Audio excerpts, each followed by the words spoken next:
Okay, for this one, there's no real easy way to get the x's to line up or the y's to line up. Basically, we're going to have to multiply both equations by something. So I'm just going to line my y's up. I want to eliminate them.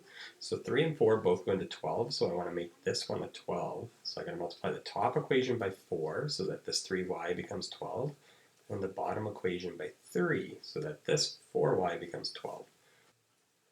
Okay, because the signs are opposite, I'd add, which is nice. So that's kind of why I chose to line up the y's, so that I'd be able to add the two equations. 8 plus 15 is 23, x, 12 minus 12 is 0, 32 plus negative 18 is just 32 minus 18 is 14.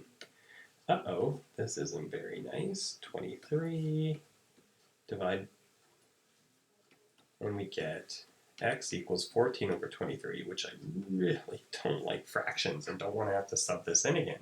So instead of subbing it in again, what I'm going to do is I'm going to start the whole thing over again, but I'm going to eliminate the x's this time and then solve for y. So rather than having to sub this 14 over 23 into the equation and have to work with the fraction because it's ugly, I'm going to just do the whole thing over again, but I'm going to eliminate the x's this time. So basically, I'm going to multiply this top equation by 5 and the bottom equation by 2 so that the x's line up.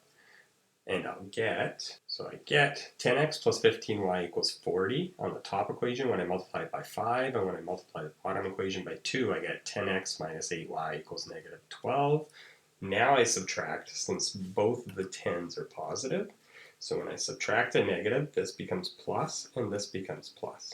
So I'm going to get 23y equals 40 plus 12 is 52. Divide both sides by 23.